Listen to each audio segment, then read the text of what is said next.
Gracias, Ángela. Gracias, Yamile. ¿Qué tal? Buenos días con todos ustedes. Listo. La clase tiene que empezar a las 10:05 en punto, ¿eh? 10:05 en punto, no se preocupen. Ya está. Todo listo entonces. 10:05 volvemos para poder empezar la clase. Recuerden que esto empieza exactamente 10:05, pero ya estamos listos. Voy a tomar mi fotito.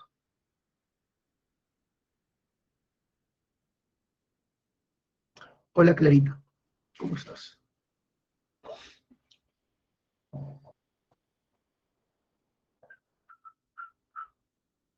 Todo listo. Regreso 10:05.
Listo. 10:05 en punto, vamos a empezar. ¿Qué tal, chicos? Buenos días, ¿qué tal? Ahora sí, comenzaremos con la clase de hoy. La semana anterior estuvimos hablando de la Guerra del Pacífico, el primer militarismo, los inicios de la República. El día de hoy hablaremos del Perú posguerra. Hablaremos del periodo inmediatamente posterior a la Guerra del Pacífico, y este periodo se le llama Reconstrucción Nacional. ¿Qué pasó durante la Reconstrucción Nacional? Las instituciones destruidas durante la guerra, los municipios, el poder judicial, el ejército, el sistema educativo, todo ello va a tener que ser reconstruido de cero.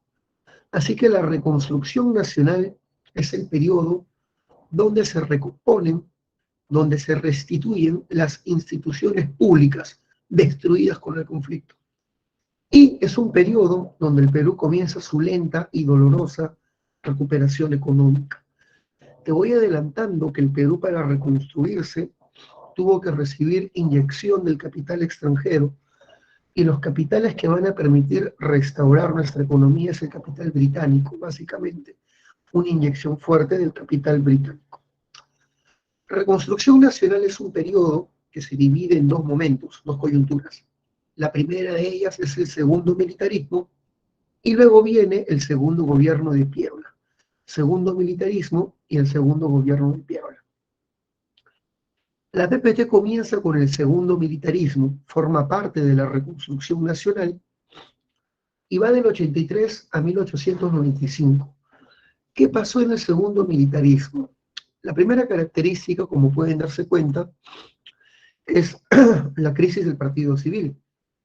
Este partido fue culpado de la desastrosa gestión de la guerra. El partido civil fue culpado de la derrota, de la mala confrontación ante el conflicto, y este partido pierde prestigio y entra en crisis.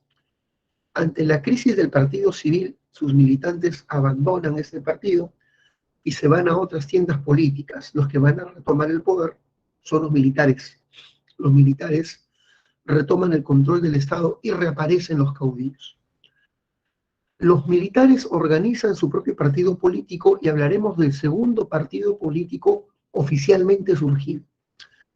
El segundo partido moderno del Perú es el Partido Constitucional de Cáceres, formado por los veteranos de la campaña de la Breña. Es una especie de partido de veteranos de guerra. Ahí está Cáceres con Morales Bermúdez, Justiniano Borgoño, estos son sus principales colaboradores.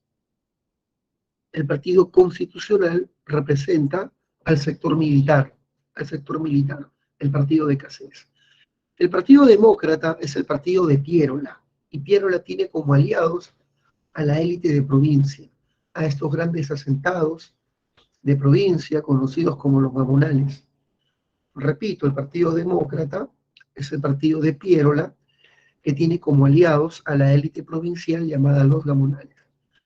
El siguiente partido se llama Unión Nacional, es el partido de Manuel González Prada, y este partido al comienzo era un partido liberal, pero luego González Prada, este eminente pensador peruano, rompe con sus ideas liberales y adopta otra ideología, adopta el anarquismo.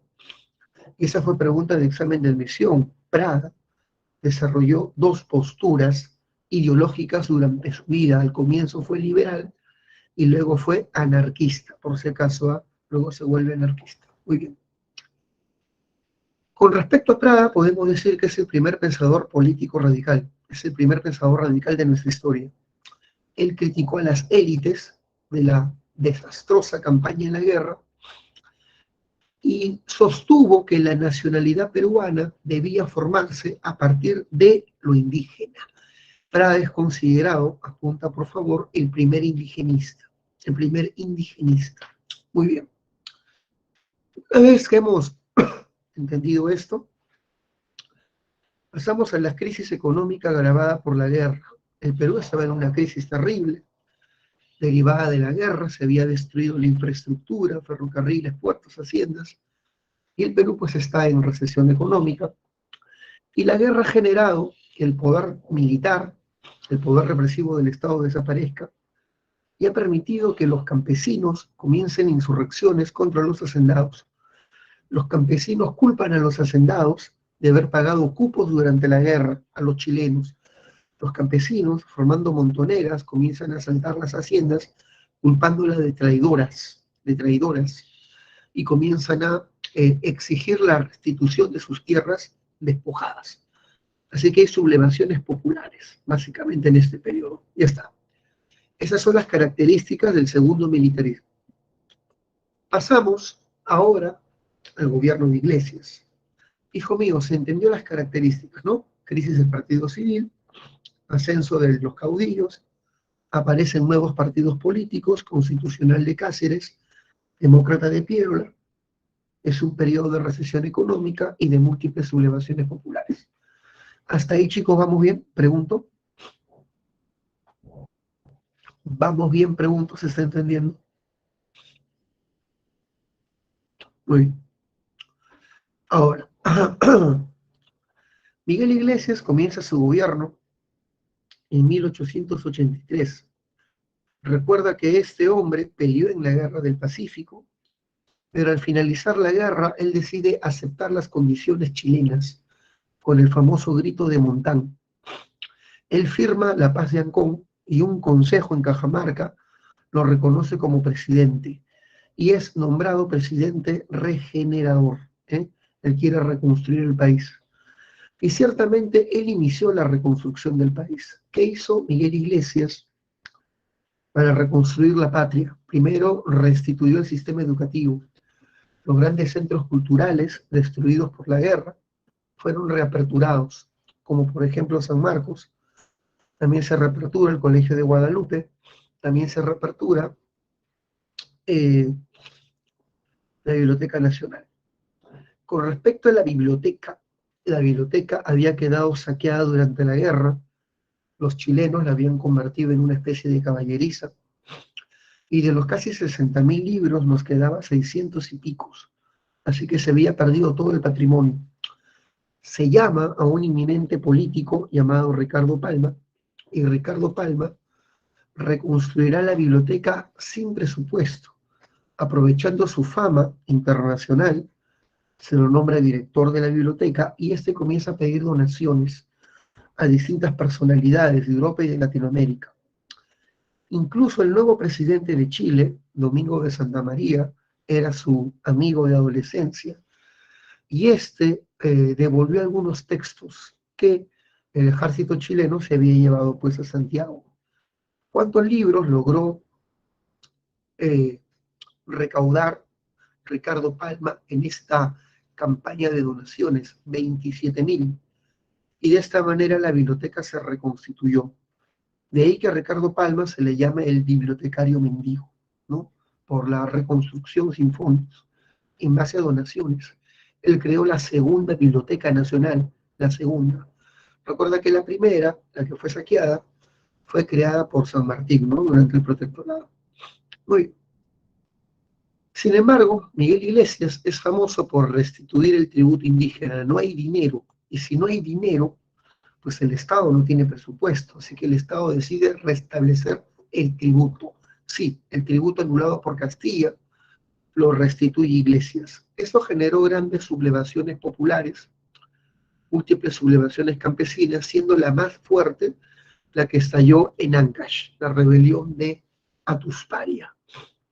¿Quién era Atusparia? Un alcalde indígena, el alcalde de San Mariano, que presenta un memorial al prefecto quejándose de los abusos del restablecimiento de la terrible contribución personal. Los indios tenían que pagar ahora 2 soles como contribución personal. Prácticamente, bueno, teniendo en cuenta el valor monetario, era un ingreso importante para los indígenas, teniendo en cuenta la conversión monetaria. Debes saber de que los indígenas muy molestos presentaron sus reclamos a través de sus autoridades y esto se lo presentaron al prefecto. ¿Qué hace el prefecto? Captura a los líderes indígenas y los mete a prisión, y dentro los tortura y los humilla. Las comunidades exigieron la liberación de sus autoridades, pero fueron abatidos a punta de rifles por la gendarmería. Ellos se retiran y regresan furiosos, armados con picas, palos y algunos fusiles que quitaron a los soldados chilenos en la guerra y incendian Ancash. Bueno, van a incendiar la ciudad de Huaraz. La rebelión se expandió como la pólvora, se rebeló Yungay, se rebeló Carhuaz, y así toda Ancash está sublevando en contra de la contribución personal. El líder de este movimiento es Pedro Pablo Atusparia. Pedro Pablo Atusparia. Sin embargo, Atusparia va a ser capturado y en su captura, y luego va a ser envenenado, el liderazgo de la rebelión va a caer en manos de Uchu Pedro. Uchu Pedro.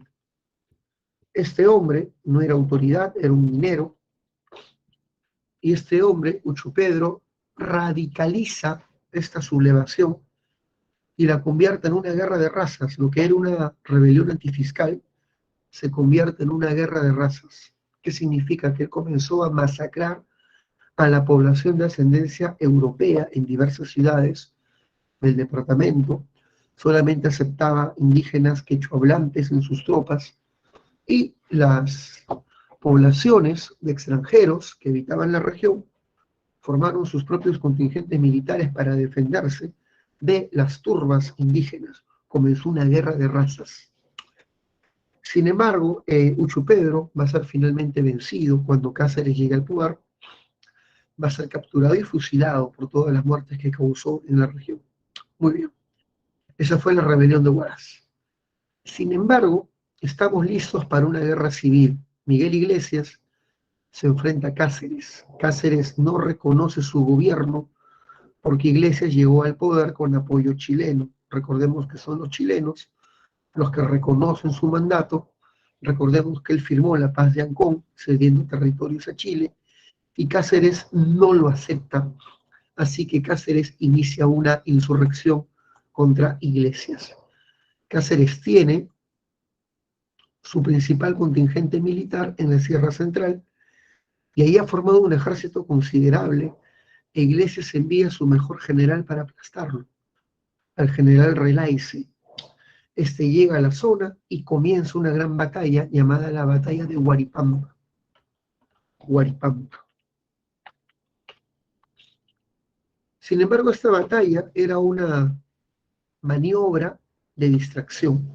Mientras el general Remigio Morales Bermúdez está peleando contra el ejército de Iglesias en Huaripampa, la mitad del ejército cacerista está bordeando al enemigo, no para atacarlo, sino para cruzar la cordillera, llegar al ferrocarril de Loroya y una vez ahí volar los puentes y dejar al ejército de Iglesias encerrado en el valle de Mantaro. Esta maniobra que tenía por acto de distracción la batalla de Huaripampa es llamada la Huaripampeada. Con esta maniobra, Cáceres logra encerrar un ejército enemigo mucho más grande que el suyo en el valle de Mantaro y se dirige a Lima en el siguiente tren. Cuando llega el tren desde la Sierra Central a Lima, las tropas caceristas son las que desembarcan y derrocan Iglesias. Y este hombre vencido simplemente cede el gobierno y se llama elecciones, donde Cáceres gana por aplastante mayoría. Ya está. Muy bien, chicos, comencemos con el primer gobierno de Cáceres. Pero ¿qué hizo Iglesias por el Perú? Reconstruyó, como te dije, el sistema educativo, también restituyó el poder judicial, voy a poner acá, restableció las cortes judiciales, e inició las reparaciones del puerto, inició las reparaciones del puerto del Callao. Así que algo hizo, ¿eh? Lamentablemente, la restitución del tributo indígena generó sublevaciones campesinas y fue derrocado por Cáceres con la famosa Huaripampeada. Listo, chicos. Hasta ahí vamos bien, ¿no? Hasta ahí vamos bien, ¿no? Muy bien. Gracias, Ashley. Gracias, Ángela. Muy bien. Comencemos ahora con el gobierno de Cáceres. Cáceres y su partido constitucional hacen un pacto con el partido civil. Cáceres dirige el Ejecutivo y el partido civil, sus aliados, toman el control en buena parte del Congreso. El partido civil se encargará hasta cierto punto de la vida económica del país y Cáceres se encarga de la dirección política, así que tiene una alianza con el partido civil. Esta alianza tiene una condición: el siguiente candidato debe ser un civilista, Francisco Rosas. Esa es la condición de apoyo que le da el partido civil al cacerismo. La primera medida de Cáceres fue importante. Nuestro papel moneda, el billete fiscal, estaba terriblemente devaluado por la guerra y los peruanos aceptaban este papel, preferían recibir monedas en plata. Así que Cáceres tomó la decisión de anular el billete fiscal y establecer el sol de plata como una medida para reflotar nuestra economía. No fue tan sencillo. De la noche a la mañana, el Estado declara que no va a aceptar el dinero que él mismo ha estado emitiendo. Es una contradicción. Y de un solo plumazo, de una firma, tú vas a destruir todas las fortunas y ahorros que tenían muchas familias en billete fiscal. Desde el día siguiente solamente se aceptará el sol de plata. Este cambio de patrón monetario fue muy doloroso para muchos peruanos, pero se tenía que hacer, ya que la moneda estaba devaluada en extremo. Lo que más va a venir de Cáceres siempre será el contrato Grace, sin duda alguna. Este famoso contrato, el contrato Grace, es un contrato firmado entre Cáceres y los tenedores de bonos de la deuda peruana. Voy a explicar eso. Durante el gobierno de Balta, y el Perú sacó 3 préstamos enormes a Gran Bretaña. Y el Perú estaba endeudado con 51 millones de libras esterlinas con el Imperio Británico. Sin embargo, la guerra nos dejó sus recursos y no teníamos dinero ni para pagar los intereses. Si el Perú quiere acceder a crédito externo, tiene que cancelar previamente su deuda y no tiene cómo hacerlo. Gran Bretaña, ¿qué hizo? Agarró la deuda peruana y la convirtió en bonos y vendió esos bonos en la bolsa de valores. La deuda peruana fue convertida en bonos. Y los bonos fueron comprados por empresarios particulares. Y estos son los nuevos acreedores de la deuda peruana, los llamados tenedores de bonos. Este es el presidente de los tenedores de bonos, se llama Sir Alfred Dent, es el mayor accionista de la deuda peruana, y su representante se llama Michael Grace. Él es representante de la Sociedad de Tenedores de Bonos. Y Michael Grace le propone un acuerdo al gobierno peruano. Vamos a cancelar la deuda, cancelamos la deuda, si es que el Perú nos entrega el sistema ferroviario, si el Perú nos entrega sus ferrocarriles por 66 años. Aparte de esta concesión, los tenedores de bonos exigían 2 millones de hectáreas de la sierra, perdón, de la selva, 2 millones de hectáreas de la Amazonía para ser colonizada, el derecho a navegar libremente por el lago Titicaca, 3 millones de toneladas de guano y 33 anualidades de 80.000 libras esterlinas. Todas estas son las condiciones presentadas por los tenedores de bonos a cambio de cancelar la deuda. Hijo mío, es demasiado lo que están pidiendo, es demasiado. Sin embargo, Cáceres sabe que necesita inyección de capital urgente, así que acepta estas terribles condiciones. Hijo mío, prácticamente estás entregando los recursos y el sistema ferroviario al capital británico. Esto fue un gran debate. En el Parlamento, los diputados nacionalistas decían qué clase de país vamos a hacer si entregamos todos los recursos del Estado al capital extranjero. Pero, por otro lado, los civilistas exigían ser realistas, que no quedaba de otra, y que lo importante era, de inmediato, reactivar la economía. Fue un debate terrible, pero finalmente, con apoyo del civilismo, se aprobó el contrato Grace. Se cancela la deuda externa y los famosos tenedores de bonos van a formar una empresa para administrar todos los recursos peruanos. La empresa de los tenedores de bonos se conoce como la Peruvian Corporation. Ahí está. Es así como una empresa extranjera, una multinacional británica, llega al país para administrar nuestros ferrocarriles y administrar todas las concesiones hechas por el Estado peruano. Esto, hijo mío, acentuó nuestra dependencia de capital británico. A partir de ese momento, prácticamente el capital británico domina nuestra economía.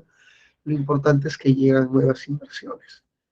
¿Se entendió? Eso es muy importante que aprendas, hijo mío, el contrato Grace. ¿Se comprendió? Por favor, verifique.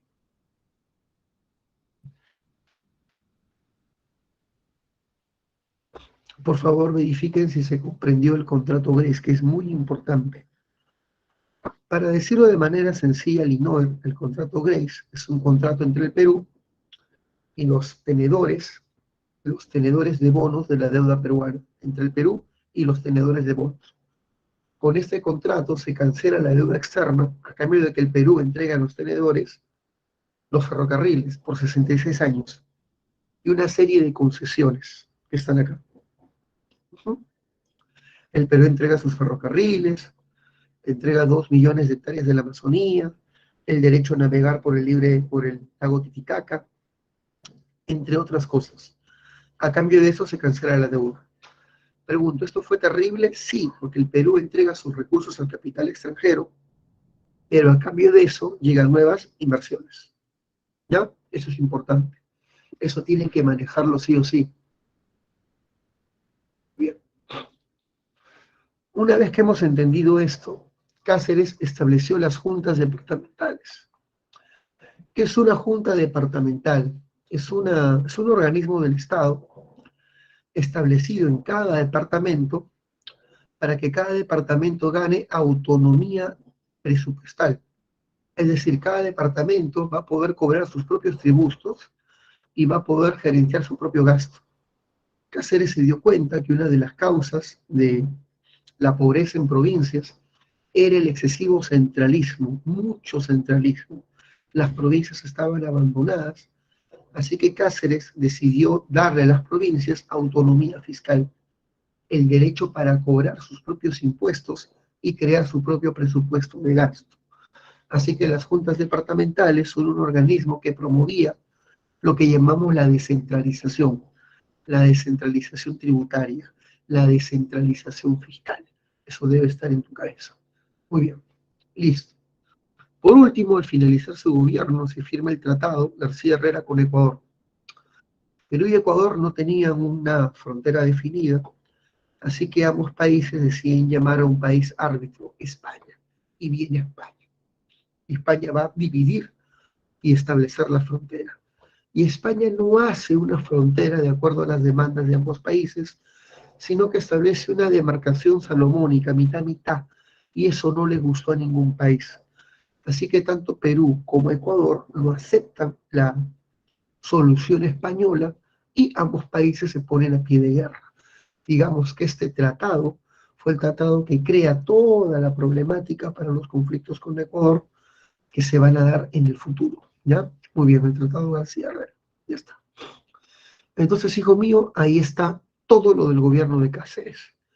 Una retro. Si te preguntan, Cáceres tuvo como aliados a qué partido, al Partido Civil. Cáceres estableció una reforma monetaria, estableciendo qué moneda, el sol de plata. Cáceres pagó la deuda externa, entregando los ferrocarriles y dando más concesiones a los tenedores de bonos de la deuda peruana, el contrato Grace. Este contrato tuvo un impacto importante en el Perú, acentuó nuestra dependencia al capital inglés, pero llegan inversiones. Las juntas departamentales fueron creadas para que cada provincia obtenga autonomía tributaria. Es una medida que busca la descentralización. Y el Tratado García Herrera con Ecuador no aceptó la propuesta española de demarcación y levantó a ambos países al pie de guerra. Ya está. Listo, chicos, hemos terminado el gobierno de Cáceres. Hasta ahí todo claro, ¿no? Pregunto, hasta ahí todo claro, ¿no? Ya está. Ahora pasamos al gobierno de Morales Bermúdez. Yo te conté que el Partido Civil había establecido como requisito para darle apoyo a Cáceres que el siguiente candidato sea un civilista, Francisco Rosas.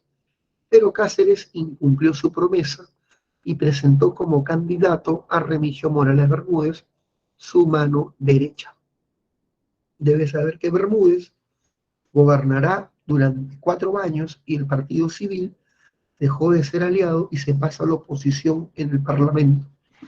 Así que Bermúdez tuvo que afrontar un Parlamento enemigo, dominado por los civilistas y dominado por los demócratas de Piedra. ¿Qué hizo Remigio Morales Bermúdez? Comenzó a perseguir a los líderes del Partido Demócrata, especialmente perseguir a Piedra. Censuró su diario y quería que Piérola vaya a prisión.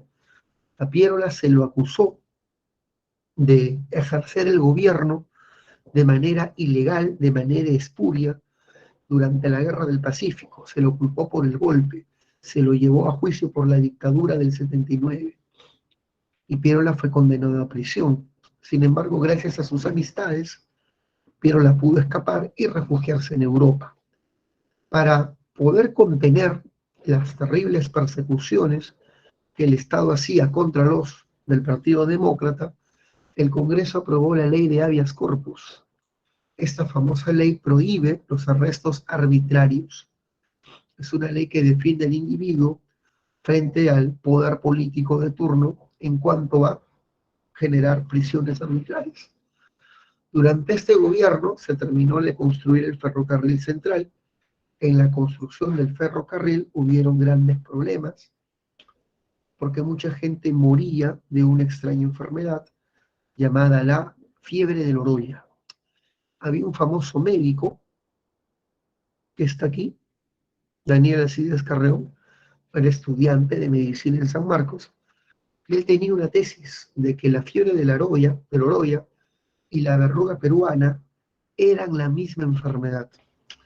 Para demostrar su tesis, se inoculó sangre de un infectado con verruga para poder experimentar en persona los síntomas y poder verificar su hipótesis, y finalmente lo había logrado. Demostró que ambas enfermedades en realidad eran una misma dolencia en dos etapas diferenciadas. Muere producto de esta inoculación y es mártir de la medicina. Por otro lado, durante este gobierno se reinician los problemas con Chile. Se habían cumplido los 10 años del plebiscito y Chile y Perú debían llevar a referéndum la propuesta de la restitución de Tacna y Arica a la patria. Sin embargo, los chilenos no querían tal plebiscito y van a colocar 1000 pretextos para no realizarlo, siendo el pretexto establecido el problema del voto. El problema del voto. ¿En qué consistía? Chile sostenía que en el plebiscito solamente debían participar propietarios, mientras que el Perú exigía que se establezca el voto universal. Voto universal. Todos debían votar en Tacna y Arica, la población incluso no propietaria. Bueno, el problema del voto fue lo que hizo que este referéndum no se lleve a cabo. Y finalmente comenzaron los problemas con Chile, debido a que no se cumplió la paz de Halcón y el referéndum no se llevó a cabo, el plebiscito, por el llamado problema del voto. Chile quería que el voto fuese un voto censitario, solamente los propietarios debían votar. El Perú pensaba que toda la población de estas ciudades debían participar de elecciones, y debido a esta diferencia en cuanto a cómo realizar el referéndum, no se llevó a cabo. Muy bien. Debes saber que Morales Bermúdez muere en el 94 y según la Constitución el vicepresidente debía reemplazarlo y llamar elecciones. Pero el vicepresidente se llamaba Alejandrino del Solar. Y Alejandrino del Solar debía llamar elecciones. Sin embargo, violando la Constitución, se nombró como nuevo presidente a Justiniano Borgoño. A él no le correspondía la presidencia, le correspondía a Alejandrino del Solar. ¿Y por qué lo nombran a él? Porque él es muy amigo de Cáceres. Recuerda que Bermúdez también pertenece a este partido. Así que los caceristas, violando la Constitución, deciden implantar de manera ilegal a Borgoño para que éste llame elecciones y asegurar una reelección de su jefe, que era Cáceres. Borgoño llama elecciones, efectivamente, con un candidato único. Asume el gobierno y llama elecciones con un solo candidato. ¿Cómo va a haber un proceso electoral con un solo candidato? Ese candidato, ¿quién sería? Pues Cáceres. Llega al poder de manera ilegal, tiránica, de manera inconstitucional. Comienza el segundo gobierno de Cáceres. Fue ciertamente un gobierno corto, porque la oposición se va a rebelar ante semejante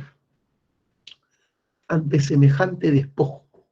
La oposición se subleva formando un bloque anticacerista llamada la Coalición Nacional. ¿Quiénes forman la Coalición Nacional? El Partido Civil y el Partido Demócrata. Dos partidos que históricamente se odian, ¿eh? Ambos partidos se repudian históricamente. Sin embargo, se van a unir para enfrentar a un enemigo común, que era pues los militares, el autoritarismo militar. Los miembros de la coalición buscan un líder y se decide elegir como líder a Piérola. Piérola estaba exiliado en Europa, luego viaja a Chile y desde Chile viene al Perú en una embarcación y desembarca en Chincha. Y en el famoso manifiesto de Chincha es elegido delegado de la Coalición Nacional. Él llama a sublevarse las provincias contra el ilegítimo gobierno de Cáceres, que ha sido elegido de manera irregular y con prepotencia, ¿no? A la mala se hizo presidente por segunda vez. Lanza un gran discurso. De este lado, la nación entera que busca democracia y libertades. De otro lado, está un soldado que nada respeta. ¿Cómo poder derrotar a Cáceres si es que él tiene el control del ejército? Él va a sublevar a la gente pobre de las ciudades, a la plebe urbana. Artesanos, pequeños comerciantes, van a ser sublevados para formar montoneras, pero son montoneras urbanas, ¿eh? No montoneras indígenas como la que utilizó Cáceres en la Guerra del Pacífico. Cáceres movilizó a los indios en la guerra, pero la moviliza a la gente pobre de las ciudades, una montonera urbana.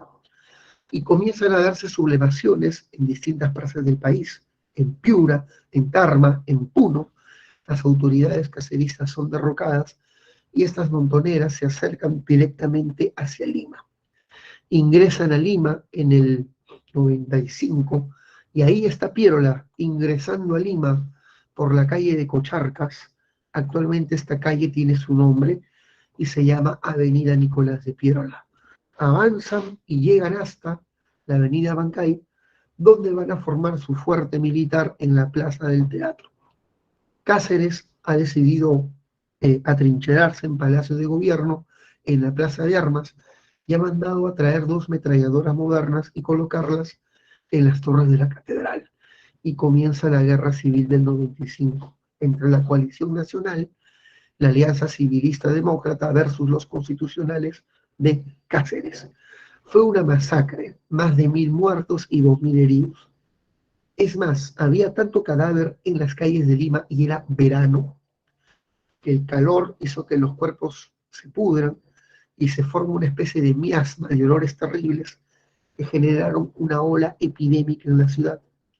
La epidemia, los muertos, el desastre, la destrucción, hizo que la iglesia decida intervenir. La iglesia envió una persona para intervenir. La iglesia envió un diplomático, a un nuncio apostólico. Se envió un nuncio. Este nuncio apostólico se llamaba José Macchi, lo voy a escribir, y José Macchi se entrevista con Cáceres y le dice: señor, usted está ganando la guerra, casi todos los muertos son del bando rival, pero le anuncio de que en las calles todos maldicen su nombre, hasta las piedras lo odian. Usted puede ganar este conflicto, pero ya no puede gobernar este país.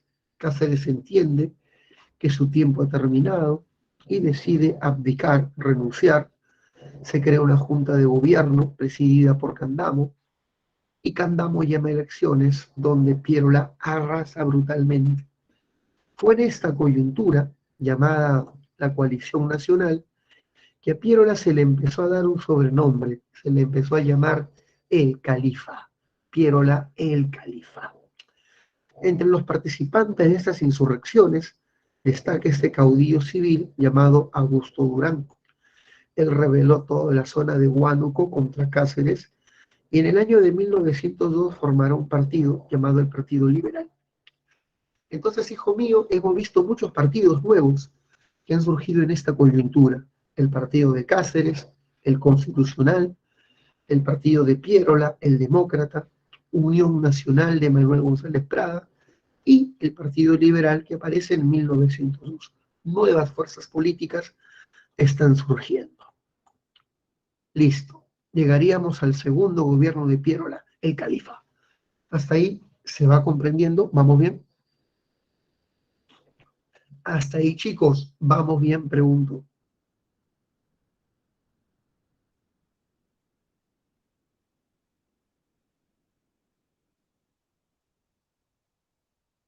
Muy bien, Ángela. Muy bien, Estelita. Gracias. Muy bien, Camila. Sigamos. El gobierno de Piérola marca un hito en la historia peruana.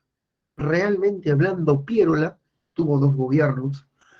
Una dictadura durante la Guerra del Pacífico, donde defendió tremendamente mal Lima, y un segundo gobierno desde el 95. Su segundo gobierno fue, en términos de administración, un éxito. El Perú se reactiva económicamente. El hombre que realmente reconstruye el Perú es Piérola. Y Piérola comienza su gobierno, hijo mío, tras derrocar a Cáceres. Debes saber de que Piérola comienza la reactivación económica peruana tomando ciertas medidas. Una de sus medidas para la reactivación económica, ¿dónde está?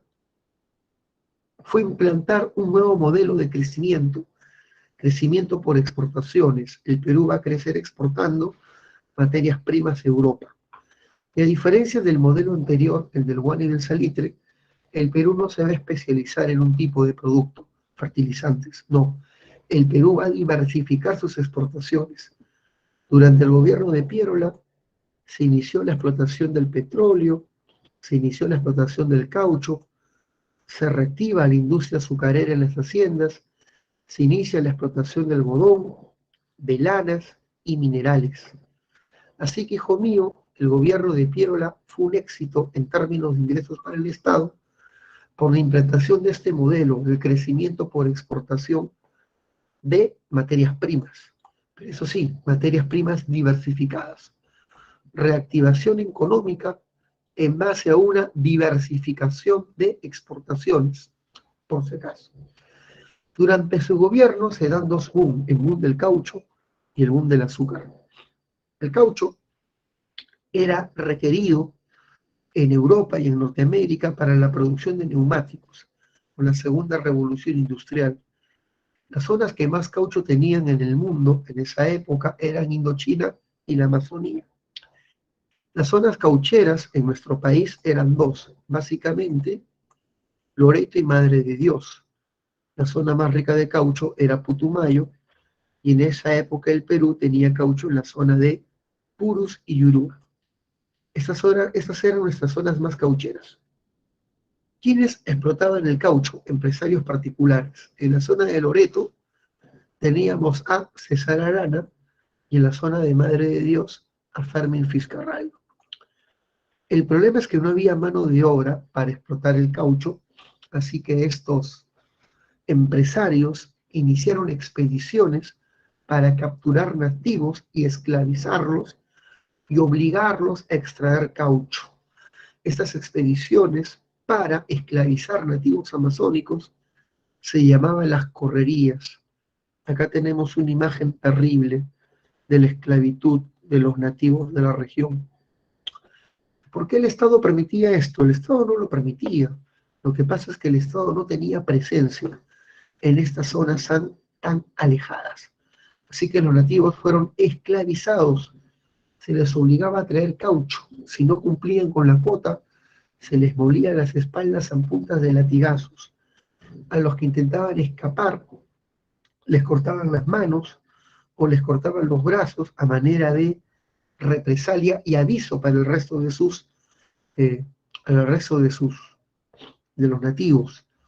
Una mujer nativa que no pudo ir a trabajar porque su hijo estaba enfermo, el capataz agarró a la criatura y la ahogó en el río y lanzó su cadáver al agua y le dijo: mujer, ya no tienes de qué preocuparte, tráeme caucho o la que sigue eres tú. ¿Eh? Así que hablamos de un sistema terrible de explotación, un infierno para la población nativa amazónica. Bueno, pues así funcionó la explotación del caucho en sus inicios. Es la cara más brutal y perversa del capitalismo, porque todo tiene una cara positiva y negativa. Y bueno, esa es la cara más oscura de la brutalidad y explotación capitalista en la Amazonía. Muy bien, ese fue el mundo del caucho. Ahora pasamos al mundo del azúcar. El azúcar empezó a ser interesante para el país desde la guerra de independencia cubana. Los cubanos comenzaron su independencia en el 95 y en la guerra de independencia cubana intervienen los Estados Unidos, quien apoya a Cuba para liberarse de España. La guerra generó una convulsión bélica en el Caribe y esta zona producía azúcar. Como el azúcar escaseó, sus precios incrementan y el Perú aprovecha para producir azúcar. Para eso Piérola crea el Ministerio del Fomento para fomentar la agroexportación y durante su gobierno reduce los impuestos a la exportación de este producto para incentivar su producción. Y fue así como muchos hacendados comenzaron a absorber otras haciendas y formar grandes plantaciones llamadas latifundios. Los latifundios se van a establecer sobre todo en la costa. Hay una gran diferencia entre un latifundio y una hacienda tradicional. El latifundio, a diferencia de la hacienda tradicional, tiene instalaciones industriales, o sea, es un complejo agroindustrial. Para procesar el azúcar se requiere maquinaria moderna que se trae desde Estados Unidos, desde California, por si acaso. ¿Ya? Muy bien. Y fue así como aparece un grupo de poderosos hacendados dedicados a la producción de este recurso. Se van a conocer como los varones del azúcar. Aparecen los varones del azúcar. Ya está. Listo. Esta área de nuestra economía fue la más capitalista, la más moderna, la más industrializada. Y los dueños de estas haciendas, los Aspíllaga, bueno, aparecen muchas haciendas, Grez, Cartavio, Roma, ya, los dueños de estas haciendas van a tener una forma de vida señorial y van a ser llamados los varones del azúcar. Muy bien. Debes saber que por otro lado, aparte del boom del azúcar y el boom del caucho, durante el gobierno de Piérola se hace una reforma monetaria. Se establece la libra peruana de oro. ¿Por qué? Lo que pasa es que el patrón de plata comenzó a decaer debido al descubrimiento de nuevas minas de plata en Alemania y en México. La plata sobreabundó en estos años y cuando un producto abunda, tiene mucha oferta, su precio decae. Ante la devaluación y reducción del precio de la plata, Piérola decidió cambiar el patrón monetario al oro, creando la libra peruana de oro para fortalecer nuestra moneda. Piérola es famoso también, entre otras cosas, por establecer una institución que se encargue de la recaudación tributaria y nace la Sociedad Anónima de Recaudación de Impuestos. Entonces hay una reforma en la economía. Ya tenemos un sistema de recaudación fiscal moderno, tenemos un ministerio que impulse la agroexportación, se reactivó la economía peruana con la explotación sobre todo de caucho y de azúcar, pero en el gobierno de Piérola se van a exportar otras materias primas, la lana, minerales, el algodón. Así que tenemos un crecimiento vía diversificación de exportaciones. Hay una reforma monetaria con el patrón oro y con todas estas medidas saludables y acertadas, nuestra economía se reactivó. Por otro lado, debes saber que Piérola es una reforma política. Creó la ley electoral de 1895. Con esta ley electoral, hijo mío, se establecía oficialmente en el Perú el voto censitario.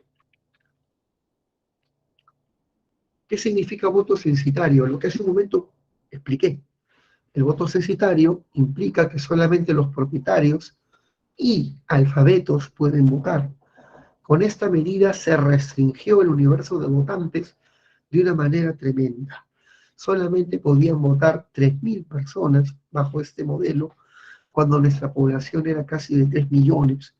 Prácticamente el destino político del país quedaba en el 3% de la población, los más ricos, lo que llamamos oligarquía. Y esta es otra cosa importante, ¿eh? En el gobierno de Piérola resurge la oligarquía, nace la segunda oligarquía del Perú, la oligarquía agroexportadora. En realidad tenemos dos oligarquías, ¿eh? La oligarquía del guano, que desapareció tras la guerra, y ahora resurge una nueva oligarquía, la oligarquía agroexportadora. Muy bien, ya está.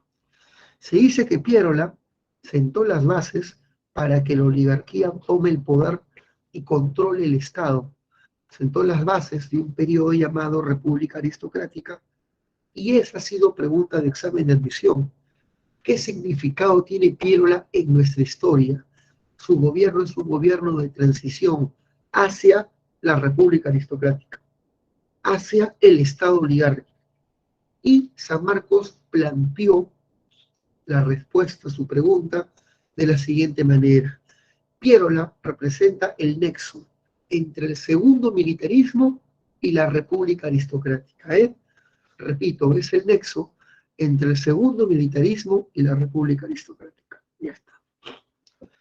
Sin embargo, hijo mío, se estableció una reforma militar. El Perú perdió la guerra debido a que no teníamos un ejército moderno, no teníamos oficiales bien formados y nuestros soldados no tenían una instrucción correcta en la lucha armada. Es así, hijo mío, que se decidió traer una misión extranjera, la misión Clement.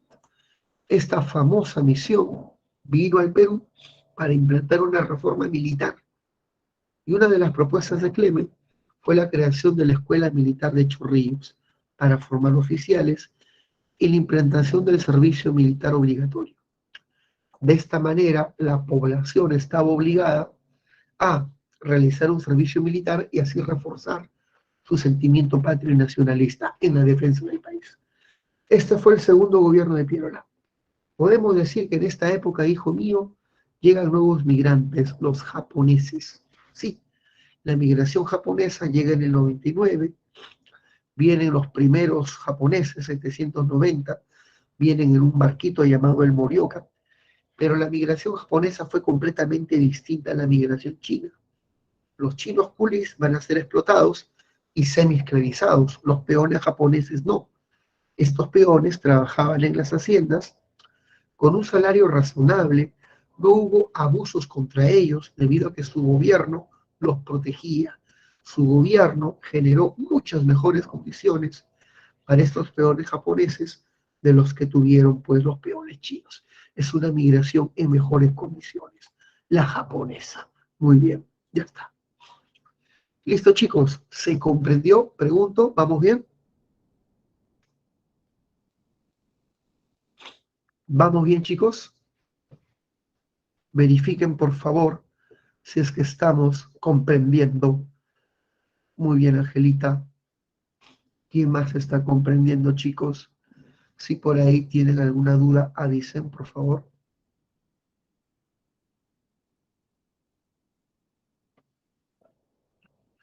¿Todo está claro, chicos? Pregunto. Muy bien. Algo que se me olvidó de Piérola fue el estanco de la sal. ¿Qué es un estanco? Un estanco, hijo mío, es un monopolio estatal.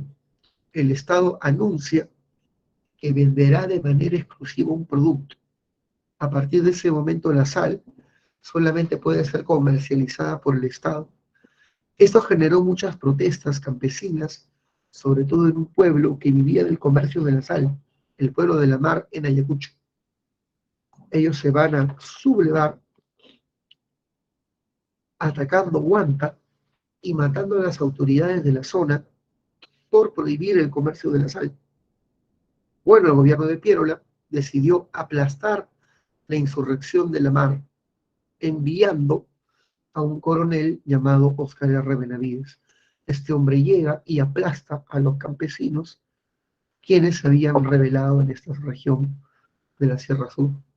Para evitar mayores sublevaciones, Piérola decide anular definitivamente el tributo indígena, la abolición del tributo indígena.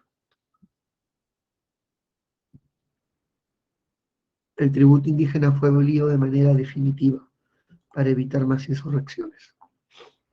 Ahora pasaremos a la República Aristocrática. No se preocupen que voy a volver a explicar esto de aquí.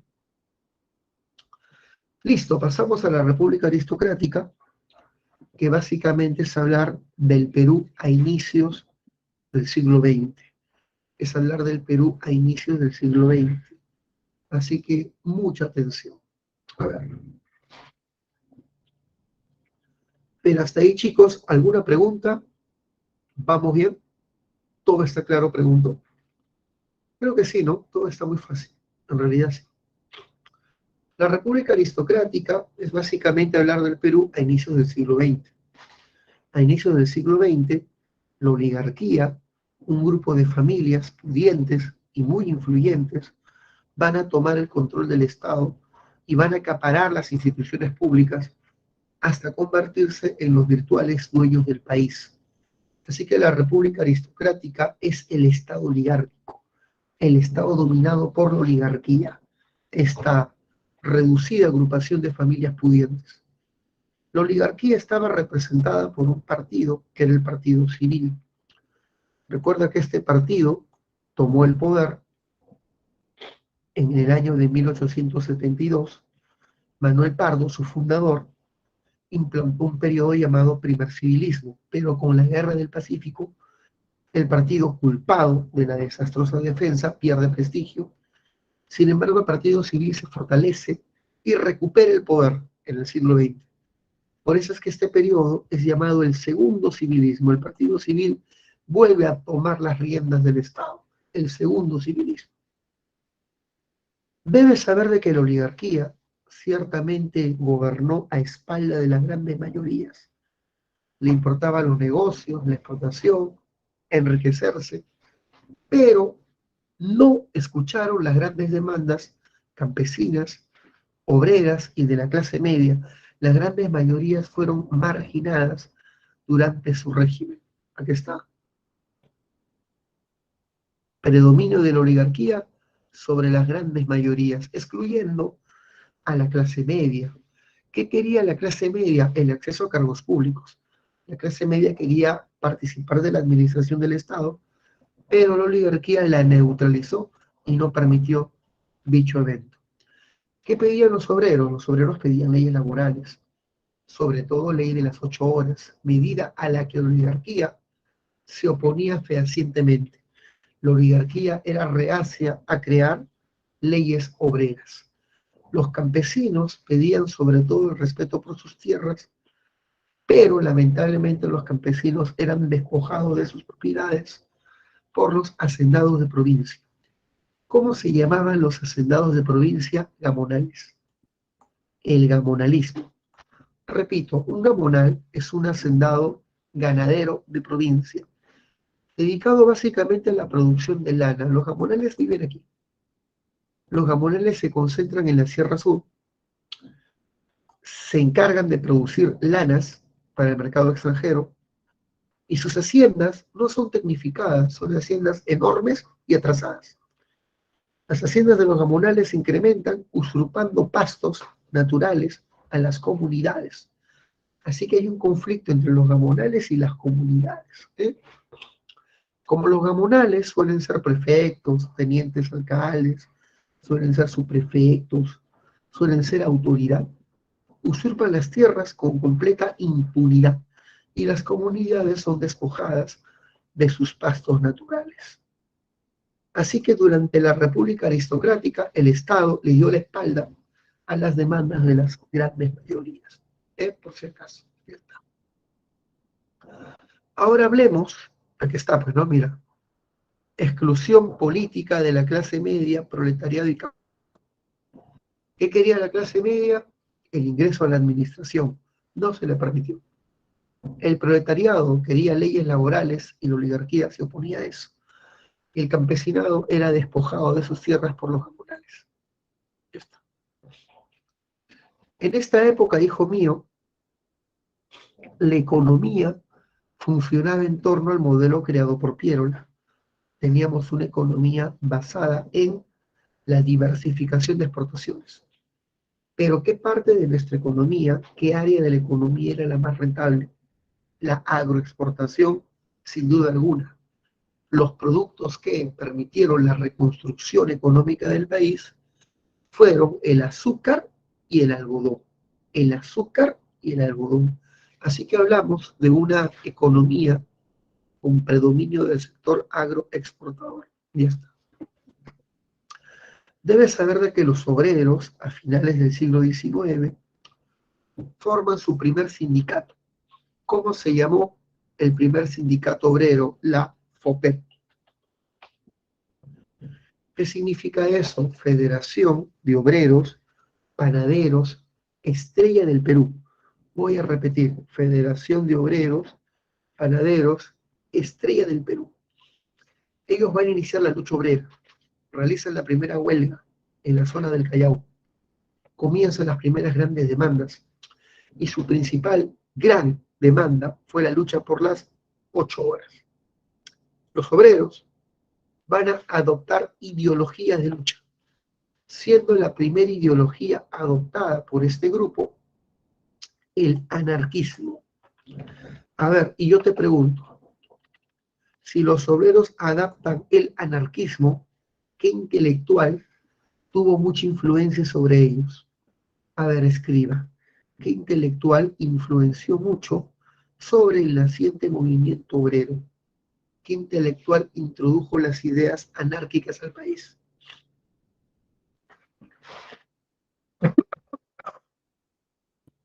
A ver, escriban, ¿qué respondería? Para ayudarte, mira, uno de estos fue el que introdujo las ideas anárquicas al país. ¿Quién fue? Claro, Prada se convierte en una especie de líder del movimiento obrero.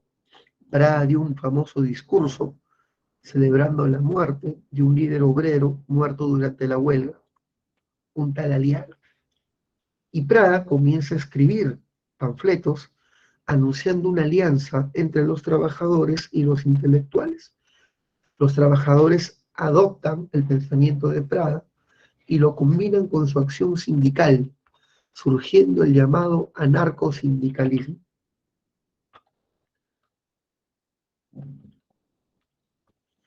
Surgiendo el llamado anarcosindicalismo. Ya está. Muy bien. Ya está. Por otro lado, hijo mío, por otro lado, hijo mío, ya tenemos las características de la república aristocrática. Ahora vamos a hablar acerca de la economía. ¿Cómo funcionaba la economía? Ah, se me olvidaba. En esta época casi todas las empresas que dominaban la economía peruana eran de capital inglés. El petróleo era explotada por la London Pacific inglesa. Eh, Dentro de las haciendas, una de las haciendas más grandes era la Casa Grace, una hacienda inglesa. La casa que comercializaba las lanas era la Casa Rickett de Inglaterra. Nuestros ferrocarriles estaban en manos de la Peruvian Corporation de Inglaterra y muchos empresarios ingleses incursionaron en la producción de caucho. Así que los capitales que dominaban nuestra economía eran los capitales británicos, ingleses. Y esos capitales van a dominar hasta 1914. ¿Qué pasó en el 14 para que los capitales se retiren? Estalló la Primera Guerra Mundial. Y con el estallido de la Primera Guerra Mundial, los capitales ingleses se retiran a Europa para dedicarse al esfuerzo bélico. Ya está. Una vez que hemos entendido todo, hablemos de la economía de la República Aristocrática. El petróleo era explotado por una casa llamada la London Pacific. Pero con el tiempo se dio un problema con esta famosa casa. Te cuento. Esta empresa inglesa había explotado o explotaba dos famosos yacimientos petroleros, los yacimientos de La Brea y Pariñas. Estos se encontraban en Piura, en la zona de Talara. El problema es que esta empresa estaba defraudando al Estado peruano. Anunciaba públicamente que estaba explotando 10 pertenencias, cuando realmente estaba explotando 40. Así que estaba sacando mucho más petróleo y vendiendo más petróleo de lo que declaraba en impuestos. El Estado peruano lo descubrió en el año de 1911. Un buen ingeniero, Alejandro Delsua, descubre que la IPC estaba declarando bastante menos impuestos de los que realmente le correspondía pagar. Esto hace que el presidente de turno le imponga una multa gigantesca, comenzando una controversia entre la London Pacific y el Estado peruano. ¿Qué hizo la London Pacific para no pagar la deuda bien viva? Vendió toda su concesión a una empresa norteamericana llamada la IPC, que recién va a llegar en la época de Leguía. durante el oncenio. Así que se va a dar una especie de controversia entre el Estado peruano, la London Pacific y luego la IPC, por el tema de impuestos adeudados al Estado. ¿Se comprendió esa idea, no, chicos? ¿Se comprendió esa idea, no, chicos?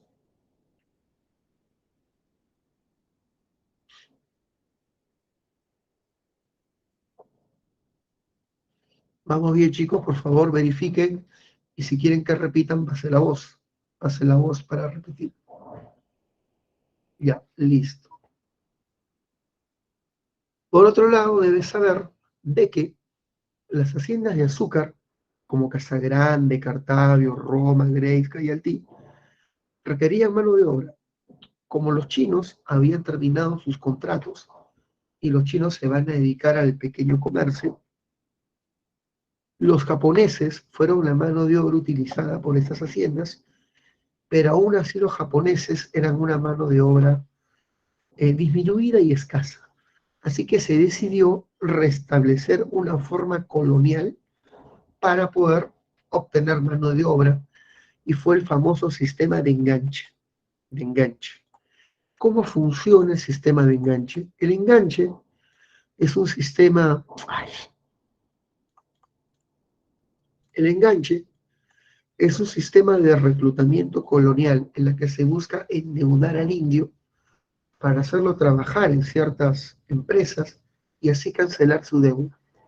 Voy a explicar cómo funciona.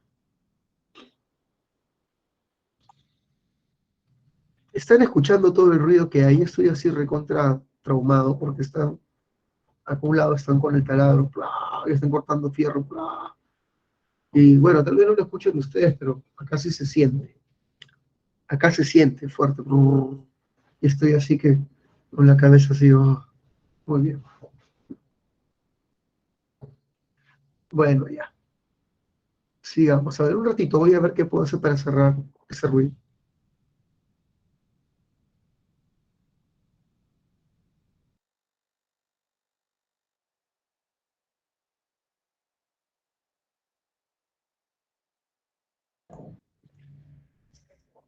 No se puede, están en construcción, están en construcción. Desde el origen de clase, ahora están cortando fierro. Y yo estoy así, oh, pero bueno, ya, hay que intentar trabajar. A ver, en el sistema de enganche, el hacendado envía un agente enganchador a Cajamarca. Una vez en Cajamarca, el hacendado, o mejor dicho, el enganchador, abre una tiendita, una tienda. Esta tienda se va a llamar Tambo. En el tambo, en el tambo, el enganchador ofrece productos de para llevar a la población campesina, leche, panes, azúcar, productos de primera necesidad, a crédito, pero con altas tasas de interés. Cuando el campesino ya no puede pagar la deuda porque está muy endeudado, el enganchador le dice, acompáñame a la costa para que pagues tu obligación. Y lo lleva a trabajar a las haciendas hasta terminar de cancelar este tipo de obligación. El problema es que el pobre campesino va a la hacienda a trabajar y su familia sigue sacando cosas de la tienda. Y él mismo para alimentarse sigue sacando productos a créditos. Y como su salario es tan pequeño y como el interés es tan grande, jamás su salario va a cubrir la deuda. Y de esta manera el tipo queda enganchado a la hacienda de manera indefinida. El tipo ha sido reclutado a través de un sistema de endeudamiento, conocido como el enganche. ¿Se entendió el enganche, por favor? Verifiquen, verifiquen si se comprendió el sistema de enganche. Se basa en endeudar al campesino y obligarle a trabajar para pagar sus obligaciones. Ese es el enganche. Muy bien. Aparte del enganche, tenemos un sistema llamado yanaconaje. El yanaconaje viene desde la época colonial. Es el trabajo servil en las haciendas.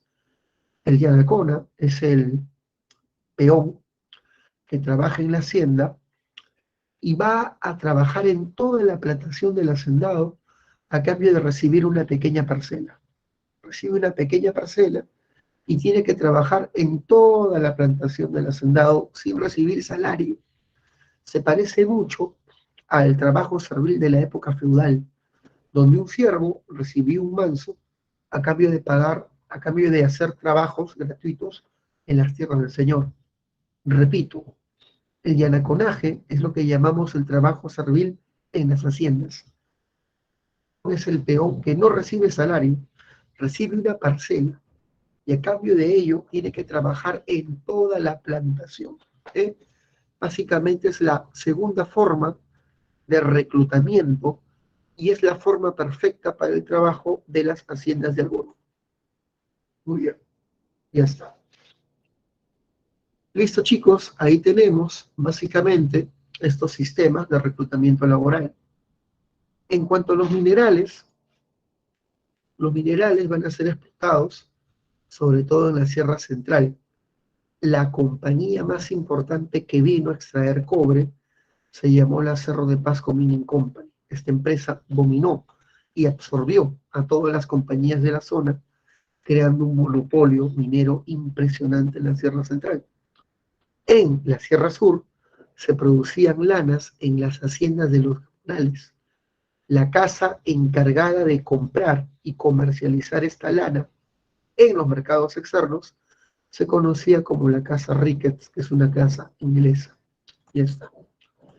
Con eso hemos aprendido todo el tema económico de la República Aristocrática y ahora pasamos rápidamente al tema político. Chicos, pero hasta ahí se ha comprendido, a pesar del ruido, ustedes no lo escuchan, ¿no? Pero a mí me está martillando, está bien fuerte. No lo escuchan por el filtro del audio que se ha puesto, ¿no? Muy bien. Pero chicos, ¿vamos bien?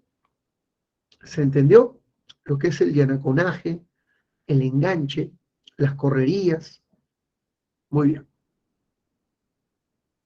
Hablemos del gobierno de Eduardo López de Romaña. López de Romaña llega al poder en el 99 y durante su gobierno se firma el tratado Osma-Villazón con Bolivia. En este famoso tratado, Perú y Bolivia inician su demarcación fronteriza por primera vez. Este tratado es un éxito a medias, ya que teníamos dos tipos de frontera, una frontera fluvial y una frontera terrestre. Este tratado logró establecer la frontera fluvial. Se estableció cuáles son los ríos, el río Suches, que van a ser los demarcatorios para nuestro país. Pero la frontera terrestre no logró establecerse y se llama un país para que sea mediador, la Argentina. Y Argentina estableció una frontera que no le gustó ni al lado peruano ni al lado boliviano. Así que se rompen las negociaciones y ambos países se ponen a pie de guerra. Así que el tratado Osma-Villazón solamente logró establecer la frontera fluvial, más no la terrestre. Terminó mal la negociación y ambos países se ponen a pie de conflicto. En esta época la libra peruana de oro, planteada por Pierola, entra en vigencia. Se impone la libra peruana de oro, o sea, entra en ley. Este proyecto fue creado por Pierola, pero fue aplicado durante el gobierno de Romaña. Se crean nuevos códigos de minería y de aguas para promover la inversión extranjera. El código de minería reducía los impuestos a la explotación para atraer inversión extranjera. Y la pregunta, ¿la trajo? Sí. Durante esta época llega la Cerro de Pasco Mining Company. La Cerro de Pasco Mining Company llega al Perú a explotar cobre. Y el Código de Aguas establecía que el riego dependía de la extensión de la propiedad.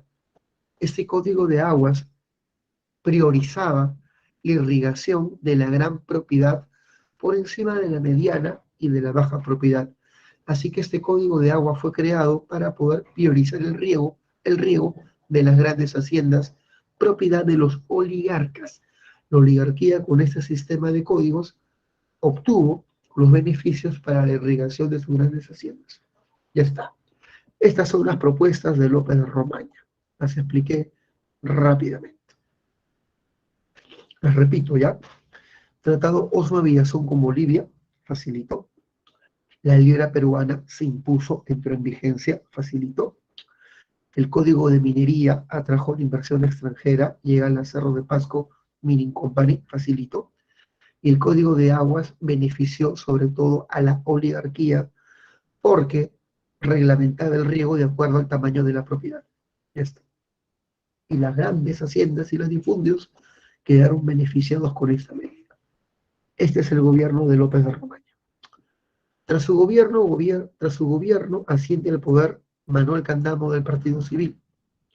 Manuel Candamo gobierna muy poco tiempo, gobierna 8 meses antes de morir, posiblemente de una apoplejía al corazón.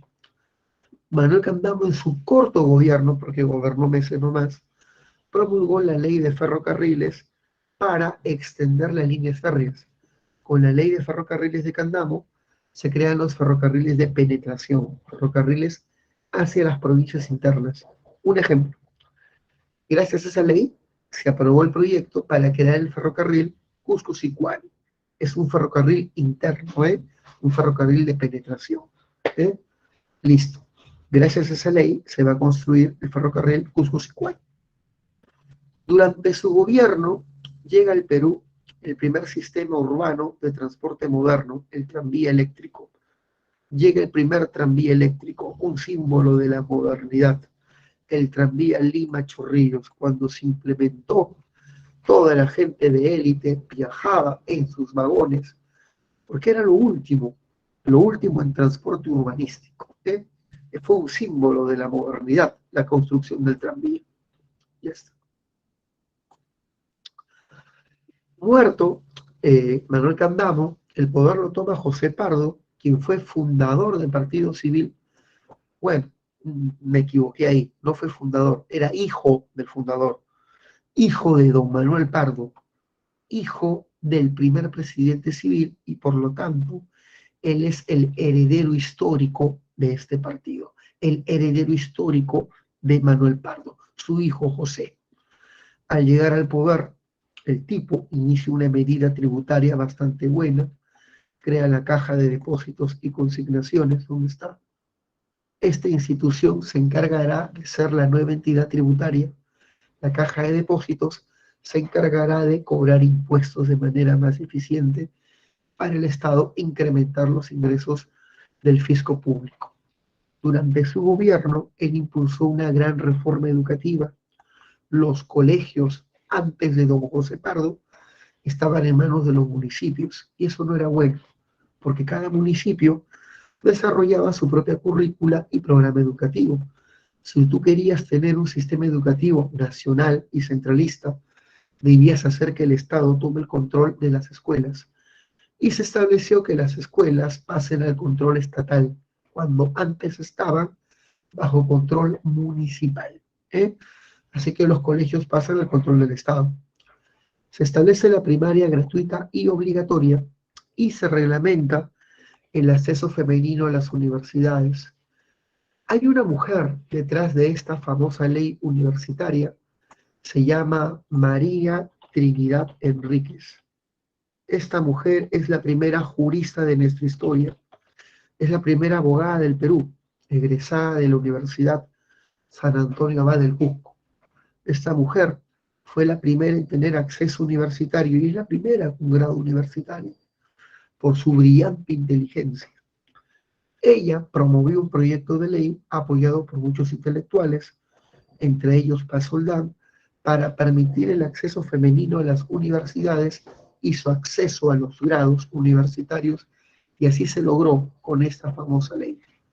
Esta ley, chicas, permite que ustedes estén aquí quitándole vacantes a la sarta de vagos que están ahí jugando Dota, Free Fire y están distrayéndose. Hay un estudio que ha demostrado que las mujeres son las que más están ingresando a San Marcos en los últimos años. ¿Por qué? Pues son más disciplinadas, ciertamente, que los chicos. Algunos ni siquiera están llevando nota, algunos escriben sobre sus boletos y papeles higiénicos, mientras que una mujer tiene su cuadernito, con sus post-it, con su marcador, son más ordenadas. Muy bien, listo. Por otro lado, se decide crear escuelas nocturnas para la formación de obreros y promover la alfabetización. Así que fue un presidente que puso mucho énfasis a la educación. Durante su gobierno, hijo mío, se consolidó el movimiento Estrella del Perú. El movimiento obrero panadero Estrella del Perú se consolida. Este famoso movimiento va a exigir sobre todo las 8 horas y están comenzando poderosas huelgas en el Callao y en la zona de Atevitarte. Fuertes huelgas. Ya está. Durante este gobierno, el presidente Pardo pidió un préstamo externo a Alemania. Se reactiva la deuda externa pidiendo un préstamo a Alemania.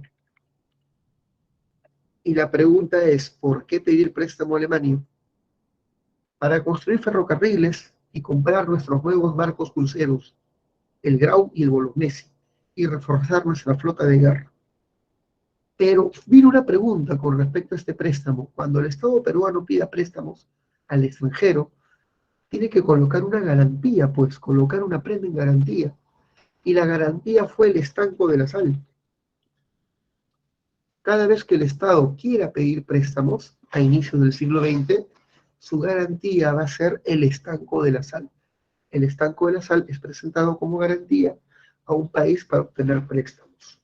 Y fue Alemania quien nos prestó en inicios del siglo XX para construir el ferrocarril Cusco-Sicuani y comprar los nuevos barcos de guerra. Ya está. Pasemos, hijo mío, al primer gobierno de Leguía. Leguía fue ministro de Economía de Pardo, fue su ministro de Hacienda, pero este tipo fue acusado de corruptelas desde un inicio. Leguía es famoso porque perteneció a la oligarquía, estaba casado con una mujer oligarca, Julia Swain, y él quería ser el nuevo candidato del Partido Civil. Pero el Partido Civil no le permitió ser el nuevo cabeza de la agrupación, porque este partido estaba dominado por los Pardo y los Bravo, la oligarquía, pues. Así que Leguía decidió, por el tiempo, alejarse del Partido Civil y dirigir su propio proyecto personal. Si no va a tener apoyo del Partido Civil, ¿tendrá apoyo de qué grupo? La clase media. La clase media. Muy bien. Podría, tendrá apoyo de la clase media. Buscará apoyo en este grupo. Y te pregunto, ¿qué es lo que quiere más la clase media? El acceso a cargos públicos. A cambio de acceso a cargos públicos, Leguía obtiene el apoyo de este grupo social que será la base de su régimen, por si acaso. Debes saber que se dio un paro promovido por los anarcosindicalistas en el año de 1911. Fue un paro general. Se paralizó las haciendas, los centros mineros, se paralizó la dársena del Callao, o sea, el puerto. Y para poder acabar con esta huelga que paralizaba la economía, él estableció la ley de accidentes de trabajo. Esto requiere una mejor explicación, ¿eh?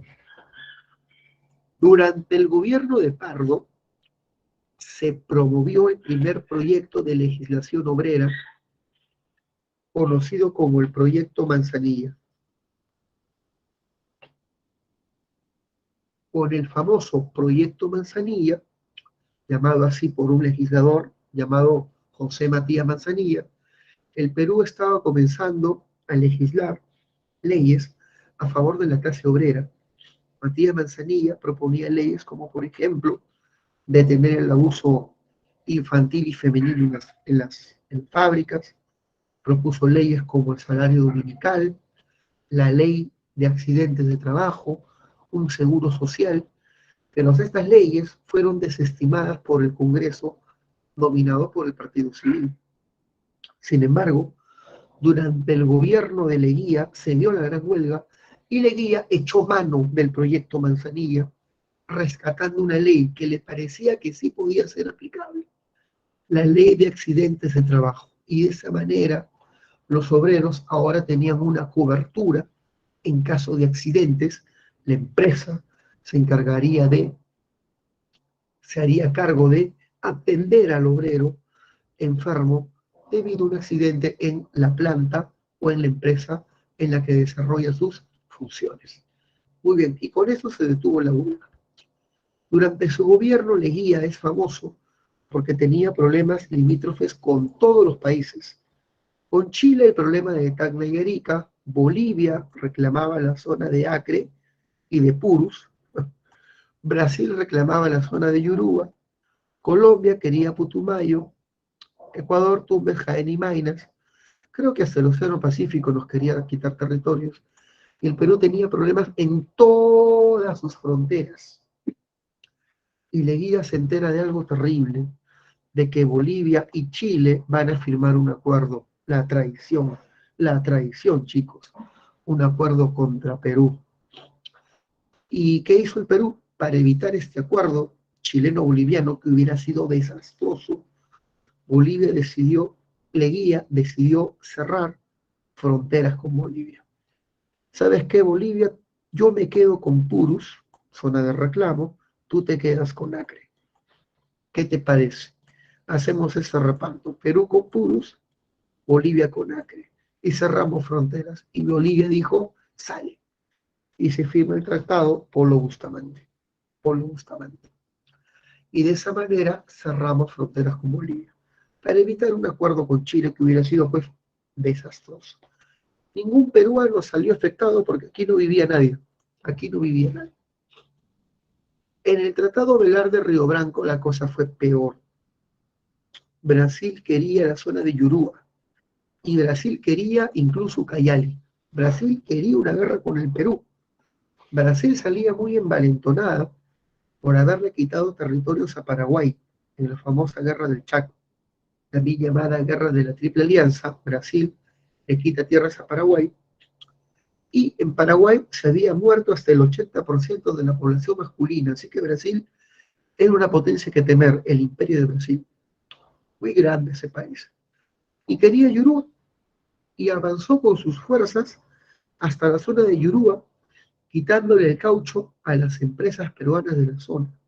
Es más, atacó un puesto militar en la frontera, quería guerra y quería quitarnos hasta Ucayali. Y Leguía sabía que no había forma de enfrentarse al imperio de Brasil, que era, dicho sea de paso, muy aliado de Uruguay y Argentina. Así que hizo Leguía, ¿sabes qué, Brasil? Firmemos un pacto, ya pues quédate con Purus y yo me quedo con Ucayali. O sea, Leguía cedió territorios para evitar una guerra contra Brasil que a todas luces hubiera sido desastrosa. ¿Eh? Se firma el Tratado Velar de Río Branco, ¿ya? En esta época aparecen los indigenistas, aquellos que buscaban reivindicar al indio y defenderlo de la explotación gamonal. Indigenistas como Balcarce, indigenistas como Pedro Zulén y Dora Mayer, escribiendo ensayos y tratados sociológicos denunciando la explotación campesina a mano de los gamonales. El indigenismo era fuerte, ¿eh? En literatura teníamos a Florinda Mato de Turner, teníamos a Abelardo Gamarra, teníamos a un periodista llamado Mariátegui, que defendía desde el diario La Razón las demandas indígenas. Así que, y teníamos a un Prada con un discurso indigenista fuerte. Así que el indigenismo está con fuerza, ¿eh? Y se crea la Asociación Proindígena, dirigida por Valcárcel, Dora Mayer y Pedro Zulén. Dicho sea de paso, nuestra biblioteca, esta que está aquí, esta biblioteca en la que pronto vas a estar tú estudiando, se llama Pedro Zulén, la biblioteca Pedro Zulén. Ahora sabes quién es Pedro Zulén, un destacado intelectual indigenista. ¿Eh? Muy bien. Y no era peruano, ¿eh? Era asiático, era asiático. Se casó con la peruana Dora Mayer. Muy bien. Chicos, ¿se entendió hasta ahí? ¿Vamos bien?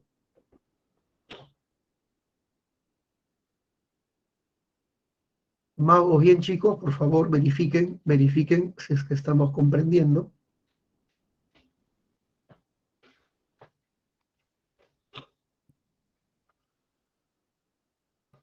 Vamos bien, Cintia, Ricardo, Oliver.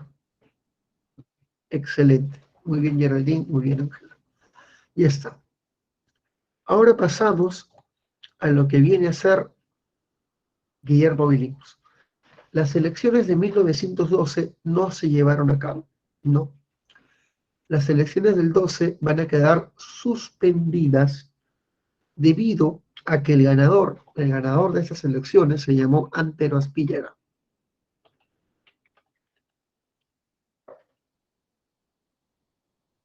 El ganador de estas elecciones tuvo que ver cómo el proceso electoral se suspendía debido a que turbas de trabajadores armados con piquetes asaltaban las ánforas electorales.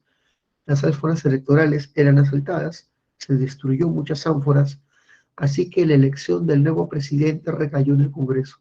Sería el Congreso recientemente implantado el que elija al nuevo presidente. Pero las protestas en las calles eran violentas. Los obreros y trabajadores exigían la elección de Guillermo Billinghurst, su líder, como nuevo presidente. Billinghurst había sido alcalde de Lima, exalcalde, era un líder populista que lanzaba discursos a favor de la clase trabajadora. Billinghurst, hijo mío, es el candidato del pueblo al cual ellos llaman pan grande, porque una de sus promesas era atender el problema de las subsistencias, atender sobre todo la elevación de precios y poder apoyar las necesidades populares, atender el problema de las subsistencias. Debes saber que Billinghurst, hijo mío, es elegido por el Congreso por el tremendo apoyo que tiene este hombre de las clases populares, y al llegar al poder se convierte en el primer presidente populista. Billinghurst buscó aliados en el Congreso. ¿Quiénes fueron sus aliados? Los leguistas. Los leguistas. ¿Y por qué los leguistas votaron para que este hombre sea presidente? Lo que pasa es que los leguistas buscaron en Billinghurst un apoyo para hacerle frente al partido civil, que era el partido hegemónico. Así que Billinghurst llega al poder con votos de los leguistas en el Congreso. Billinghurst comienza su gobierno y comienza un gobierno ciertamente populista. Todas sus medidas y reformas estaban dirigidas a atender el clamor popular. Una de sus famosas medidas fue el Reglamento General de Huelgas. Este reglamento establecía que para que una huelga sea legítima, tiene que ser apoyado mínimamente por un cuarto de trabajadores, y reglamentaba las huelgas. Antes las huelgas no eran aceptadas, eran ilegítimas, eran consideradas una conspiración, un boicot. Pero con Billinghurst las huelgas fueron colocadas como un derecho legítimo del ciudadano para protestar ante una medida arbitraria. Eso sí, la huelga debe respetar la propiedad privada y debe respetar la propiedad pública, pero una huelga es un legítimo derecho. Se establece el derecho a la huelga, es el reglamento maestro. Para ser legítima debe ser apoyada por un cuarto de trabajadores y no debe atentar contra la propiedad privada y pública, pero es un derecho ciudadano. Se reglamenta la huelga. Por otro lado, la medida más famosa de Billinghurst fue establecer la jornada laboral de las 8 horas en el Callao. La gente del Callao se sublevó de manera muy violenta y una empresa llamada la Empresa del Muelle y de la Dársena, una empresa del Callao, decidió aceptar las demandas obreras de elevación salarial en 10% y la implantación de las 8 horas. Una demanda pedida a nivel mundial. Los obreros pedían 8 horas en base al principio 8-8-8. 8 horas para trabajar, 8 horas para dormir y 8 horas para la familia, pues, muy bien. Y finalmente fue un triunfo obrero. Los obreros de esta empresa del Muelle y la Dársena, ganan esta importante demanda. Debes saber que Billinghurst se hizo enemigos por todos lados. Se hizo enemigo de los leguistas. Los leguistas querían construir el ferrocarril de Ucayali. Presentaron su proyecto de ley, pero era un ferrocarril a todas luces, llena de corrupción, con precios inflados. Billinghurst dijo, ñanga, yo no apruebo este proyecto. Y los leguistas pasaron a la oposición. Los civilistas lo odiaban porque Billinghurst emprendió un gobierno populista y en ese sentido antioligárquico. Y los civilistas promovían su vacancia. Para ellos, Billinghurst había desatado una etapa de protestas y huelgas que desestabilizaban al Estado y la economía. Así que él era odiado por los civilistas. Y los militares le presentan su proyecto, pues, ¿no? Para comprar submarinos, pero también un proyecto lleno de corrupción, y Billinghurst suspende la compra de armas, y eso no gustó a los militares. Así que tenía como enemigos a los leguistas, a los civilistas y a los militares, que en conjunto le hacen un golpe de Estado. El Congreso promueve la vacancia y lo vacan. Billinghurst es el segundo presidente vacado, el segundo presidente vacado de nuestra historia. Y Billinghurst decía, bueno, yo tengo el apoyo del pueblo, voy a cerrar el Parlamento, ordenó cerrar el Congreso, pero los civilistas concertaron el golpe militar, buscaron el apoyo de este militar famoso llamado Óscar R. Benavides. Famoso porque hace unos años atrás Benavides había votado a los colombianos de Putumayo. Benavides ya tenía nombre. Benavides fue el hombre que aplastó la rebelión de la Mar en la época de Piérola y votó a los colombianos de Putumayo en la Batalla de la Pedrera. Voy a poner Batalla de la Pedrera. Así que, hijo mío, tenía prestigio y fue el hombre de la oligarquía para hacerle golpe de Estado a Billinghurst en el año de 1914. Su gobierno, como dice aquí, es el gobierno que defendía los intereses oligárquicos de un gobierno populista. En el año de 1914 estalló la Primera Guerra Mundial.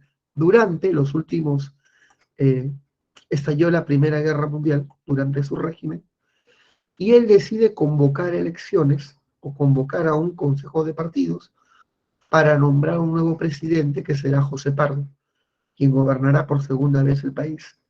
Pero qué curiosidad, Benavides gobernó el Perú cuando estalló en el mundo la Primera Guerra Mundial. Pero él va a tener un segundo gobierno del 33 al 39, y en el 39 la Alemania nazi comienza la Segunda Guerra Mundial, cuando él era presidente. Por lo tanto, es curioso decir que cuando estallaron las dos guerras mundiales teníamos al mismo hombre gobernando el Perú, Óscar R. Benavides. Él gobernó cuando estalló la Primera y la Segunda Guerra Mundial, en su primer y su segundo gobierno respectivamente. Muy bien, listo. Chicos, pasamos al segundo gobierno de José Pardo Barrera. Y la última parte de la clase, después del descanso, será hablar solamente de Leguía, el onceño. Pero hasta ahí, chicos, ¿vamos bien? Por favor, verifiquen si vamos comprendiendo. ¿Vamos bien, chicos? Pregunto. ¿Cómo vamos? ¿Cómo vamos? ¿Alguna duda? ¿Seguimos o repasamos algo? ¿O quieres una retroalimentación de cada gobierno, lo más importante? No sé, tú dirás, ¿seguimos o retro? Ya, una retroalimentación de lo más importante de cada.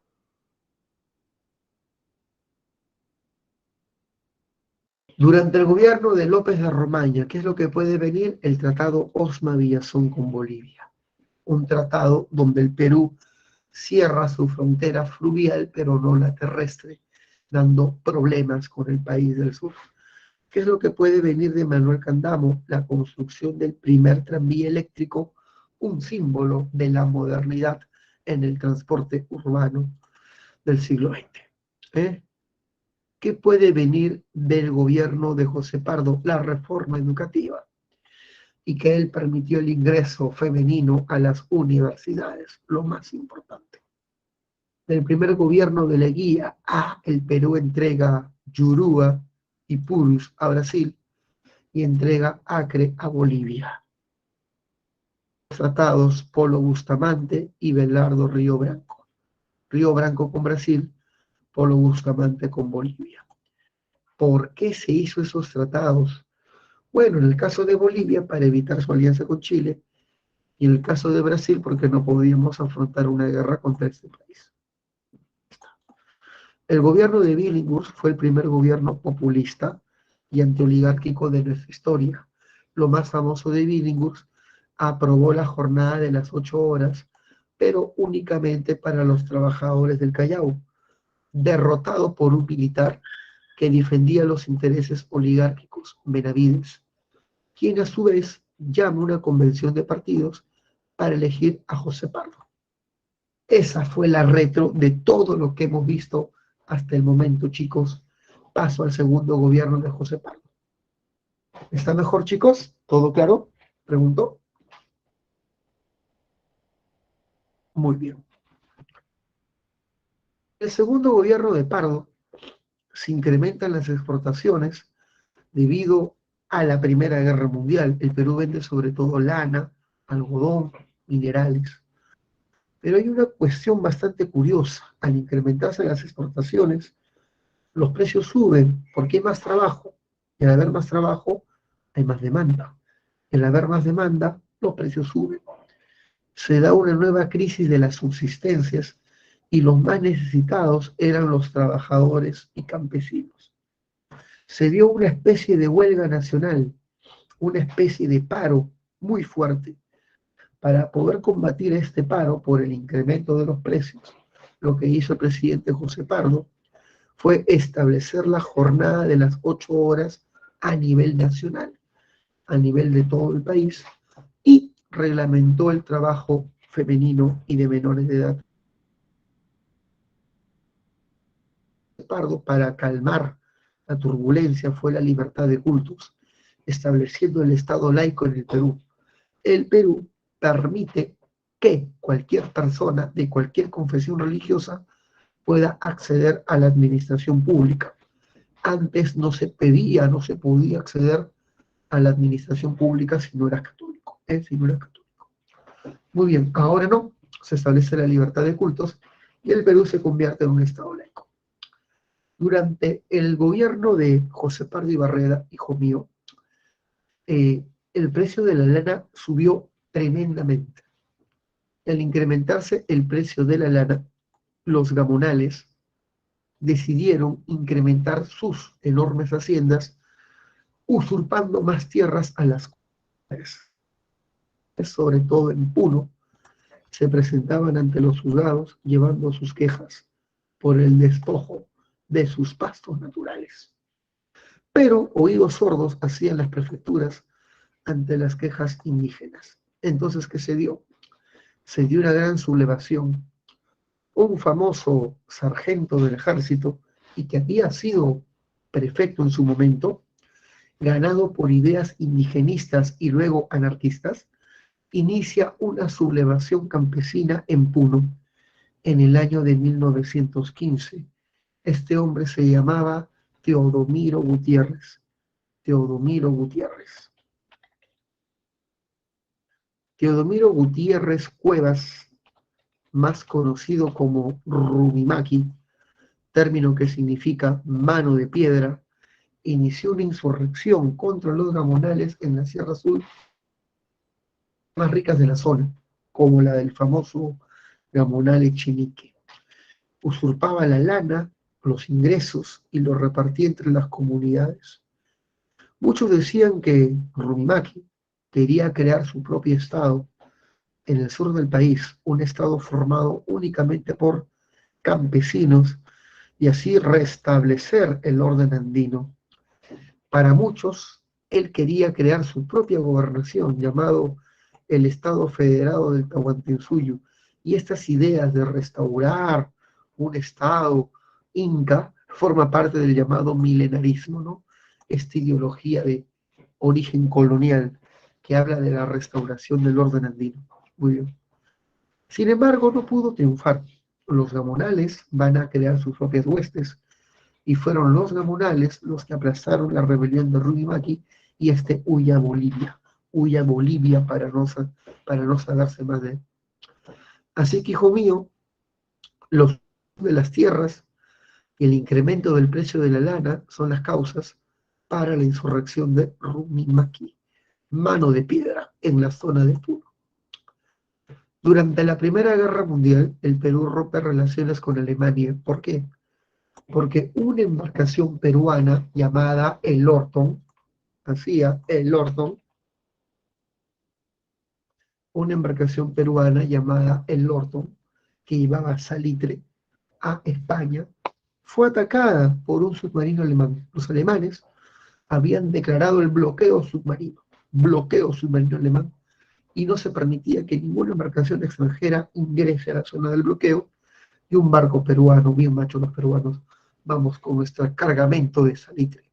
Sí, este barco peruano estaba vendiendo salitre chileno, porque esto ya en Chile, a España. Y estando en el puerto de España fue torpedeado por un submarino alemán, y el Perú pierde su barco. El Perú se queja ante Alemania y exige una indemnización, pero Alemania no nos responde. El Perú le envía mensajes al WhatsApp, ¿no? Eh, Págame la indemnización, pero Alemania, preocupado por la Gran Guerra, no tenía tiempo para el Perú y no nos hace caso en absoluto. Y es así como el Perú rompe relaciones diplomáticas con el Imperio Alemán. Y el Perú no pierde, pues. El Perú confisca 8 barcos alemanes, 8 barcos de ciudadanos alemanes en el Callao, y procede a la subasta pública. Así que el Perú nunca pierde, ¿eh? Y el Perú. Siempre presentes en los eventos que marcan historia, chicos. Ahí está. Esa fue nuestra participación en la Primera Guerra Mundial. Nos hundieron un barco. Muy bien. Ya pues, chicos, para acabar con esta parte. Debes saber de que, sí, pues nos hundieron un barco. Debes saber, hijo mío, de que al acabar la Primera Guerra Mundial, las exportaciones se derrumban y comienza una nueva crisis económica. Los obreros están movilizados por todo el país y los campesinos acaban de demostrar su insatisfacción con la gran sublevación de Puno. La clase media exige acceso a cargos públicos y tenemos un problema muy grande, la frontera con Chile no delimitada por el problema de Tacna y Arica. Y hay un hombre que sabe leer esas demandas populares y ese hombre es Leguía. Ya había gobernado, ¿no? Del 4 al 8, no, del 8 al 12, perdón, ya había gobernado, y Leguía lanza su campaña electoral recogiendo esas demandas. Yo permitiré que la clase media ingrese al gobierno, ingrese a la administración pública, terminaré con el monopolio oligarca sobre el Estado, no más civilistas en el poder en mi gobierno. Atenderé las demandas populares, obreros, campesinos. Es más, se presentó como un protector de la raza indígena. Anunció en su campaña que solucionaría el problema de Tacna y Arica. Los sanmarquinos, porque hijo mío, los jóvenes son bien manipulables. No hay nada más manipulable que un joven, sobre todo de época de la academia. ¿Sí? Sí, hay muchas academias de izquierda, gratuitas, que te lavan la cabeza en medio de las clases y el alumno es muy influenciable. Y los sanmarquinos, hijo mío, los sanmarquinos, se la creen, se la creen, se la creen. Y ahí en la Torre, que en esa época era un dirigente estudiantil, incluso era presidente de la Federación de Estudiantes de San Marcos, ahí en la Torre promueve la campaña Leguía. Y nombran a Leguía, lo nombran maestro de la juventud, maestro de la juventud. Y en las elecciones barre, derrotando a su rival del Partido Civil, Antero Aspíllaga. Antero Aspíllaga se presenta como rival y es vencido aplastantemente por Leguía. Leguía llama a su proyecto, ¿tembló? ¿O será el taladro que está al lado? Muy bien. Leguía llama a su proyecto La Patria Nueva. La Patria Nueva. Y es así como llega al poder, comenzando en serio. Chicos, creo que esto acaba 11:50 o 55. Dígame, por favor. Dígame, por favor. Creo que es 55, ¿no? O 50. 55. Y comienza la Patria Nueva, el oncenio, que será nuestra última parte de la clase. Ya pues, chicos, entonces acá tenemos todo el material desarrollado exhaustivamente, ¿eh? Hasta te he dado información de más por ahí. Te he dado información de más por ahí. Antes de irme, porque me quedan 4 minutos, ¿alguna pregunta? Una retro de la retro, dice Yadira. Ya. Yadira, ¿qué es lo que más bien? Escucha. Del segundo militarismo, te van a preguntar por qué los militares toman el poder por la crisis del partido civil, culpado de su desastrosa actuación tras la guerra. El gobierno de Miguel Iglesias, ¿qué es lo que más viene? Que reconstruyó la biblioteca por el apoyo de Ricardo Palma y que fue vencido por Cáceres con la Guari Pampeada. Con la Guari Pampeada. De Cáceres, lo que más viene, el contrato Grace, el contrato para cancelar la deuda externa, entregando a los inversionistas ingleses nuestros ferrocarriles por 66 años. Eso es lo que más viene de Cáceres. ¿Qué es lo que más viene de Bermúdez?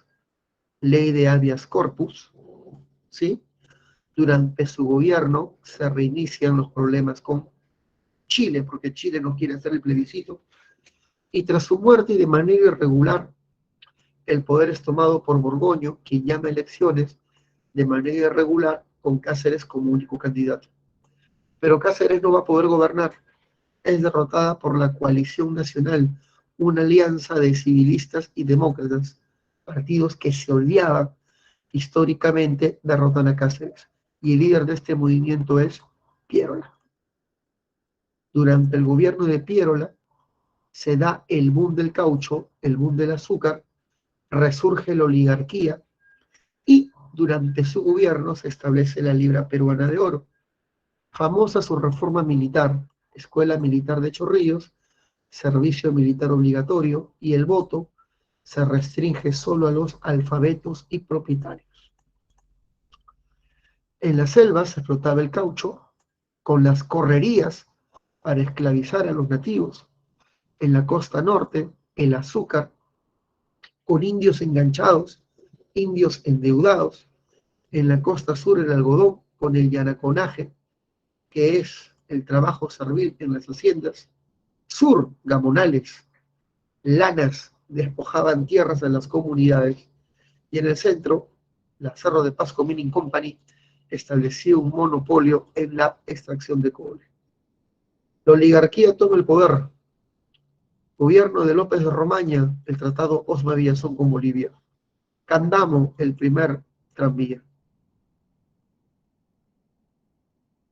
José Pardo, su reforma educativa, permitiendo el ingreso femenino en las universidades, Leguía, entregando territorios a Bolivia y a Brasil en estos tratados para evitar peores desastres. Billinghurst, el populista, ley de las 8 horas, solo para el Callao, derrotado por Benavides, quien defiende los intereses oligarcas, y durante el gobierno de Pardo se dan los problemas con Alemania y se establece la Jornada Nacional de las 8 horas. Chicos, ese fue nuestro repasón, el repaso de repasos, ¿eh? Ya está. Volvemos pues, volvemos.